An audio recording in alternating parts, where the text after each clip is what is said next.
Hello everyone, I'm Dr. Kalpana. In this lecture, we are going to locate the fundamental differences between two important doctrines of company law. There is one doctrine, constructive notice and indoor management. So this presentation aims to locate the fundamental differences between doctrine of constructive notice and doctrine of indoor management. These are very two important concepts in Indian company law, and we will explore their meaning, legal basis, effects, and practical application, providing clarity for law students and legal professionals. Uh, Before going to the doctrines and understanding, we need to know there are two important documents when it comes to going for incorporation of a company and submitting the documents with registrar of company under Companies Act 2013, Memorandum of Association and Articles of Association. So under Companies Act 2013, MOA and AOA are two charter documents that define and govern the constitution and internal rules of company. So when it comes to memorandum of association is concerned, it is a constitution of the company. It requires certain information like office, who is the director, that I would be dealing in a separate lecture, providing you a clear idea about what in detail that document. And articles of association is the rule book for internal governance of the company. For the purpose of understanding this lecture, you need to know these two documents are public document. When it comes to outsider dealing with the company, it is presumed that he has gone through with the MOA and AOA. So first, we need to know what is the doctrine of constructive notice, what is the meaning, and what is the legal basis of adopting that legal doctrine. So under this doctrine, any individual or entity engaging with a company is presumed to possess complete knowledge of contents within its public documents, such as Memorandum of Association and Articles of Association. These documents are officially filed with the Registrar of Companies and are legally considered public records under Companies Act 2013. Consequently, it is assumed that external parties, whoever is making any deal with the company, dealing with the company, have meticulously reviewed and comprehended their provision, like constitution of the company, what is the rule book of the company, as AOA and MOA are important documents.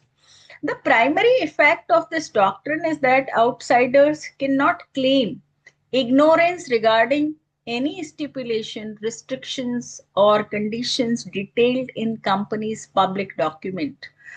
This legal presumption serves to safeguard the company, preventing external parties from acting beyond the scope permitted by the company's constitutional framework, thereby protecting its integrity and operations. So, that doctrine has been developed and adopted by law for the purpose of protecting company for futile engagement by the outsiders when it comes to knowing what company is all about. So these two documents are important, and it is presumed, that's why it is called constructive notice. Law construct that notice has been there when it comes to dealing with the company by the outsiders. Now coming to the what is the doctrine of indoor management? So see, indoor management means what company is doing inside. That's the kind of given protection to the internal affairs of the company. Outsider protection is the purpose, safeguards external parties who deal with a company in good faith, assuming internal procedures are duly followed. It is also a presumption that internally company is doing well unless otherwise proved otherwise. There is a Turkund rule, as known as Turkund rule, originating from a landmark judgment, Royal British Bank versus Turkund, 1856, which is developed that doctrine actually.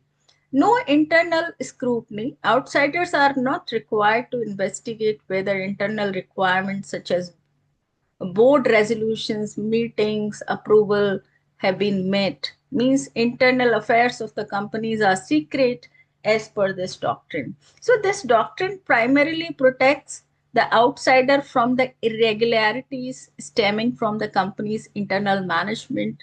For example, if the articles of association permit borrowing with the shareholder approval and directors secure a loan without such approval, an outsider lender acting in good faith can reasonably assume that necessary approval was obtained. In such a scenario, loan remains binding on the company, ensuring that legitimate transactions are not invalidated by internal procedural lapses unknown to the third party. What are the key differences between constructive notice and indoor management doctrine? Basis, focus, protects the company when it comes to doctrine of constructive notice. A doctrine of indoor management protects the outsider because any outsider deals with the company is presumed and presumes that everything is all right with the company when it comes to indoor management is concerned.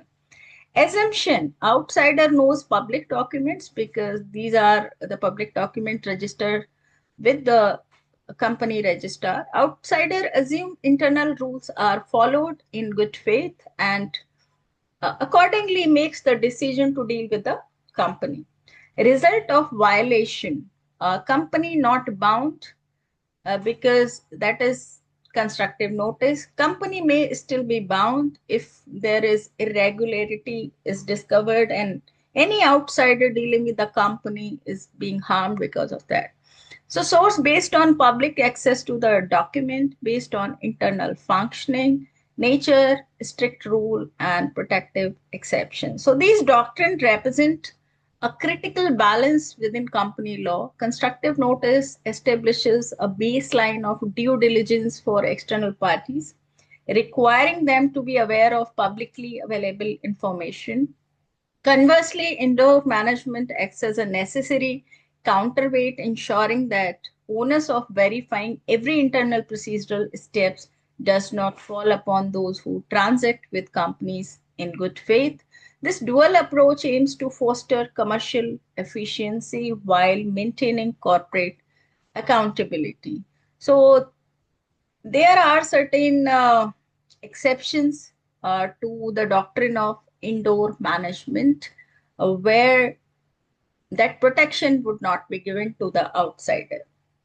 If outsider dealing with the company is having actual knowledge of irregularity, protection of indoor management is nullified if outsider possesses concrete knowledge that internal procedures and regulations were not adhered to. Secondly, suspicion of irregularity duty to inquire. If it has been discovered, third party was having suspicion of irregularity. It is the duty of the third party only in circumstances where reasonable suspicion of an irregularity arises.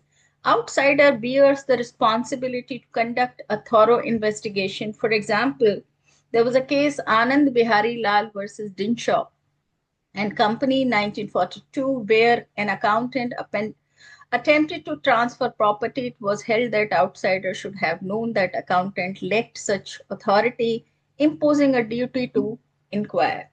Forgery, the doctrine offers no protection in cases involving forged document as forgery renders the document a nullity from its inception. A landmark case, Reuben versus Great Fingall Consolidated in 1906 established that company cannot be held liable for a forged share certificate. Acts outside the apparent authority if action undertaken by the company officer is clearly beyond the scope of their apparent or usual authority, the doctrine of indoor management does not apply. Outsiders are expected to exercise reasonable judgment regarding authority of those with whom they transact. So, just a quick recap: constructive notice is something which is protecting the company from the outsiders, whereas indoor management is protecting an outsider against the company on the presumption that everything is good with the company when it comes to internal management is concerned. What are the exceptions which are very important, sometimes asked in examination? If the outsider dealing with the company is having actual knowledge or suspicion of irregularity, or there is a forgery or outside apparent authority, in such cases, that protection is not available.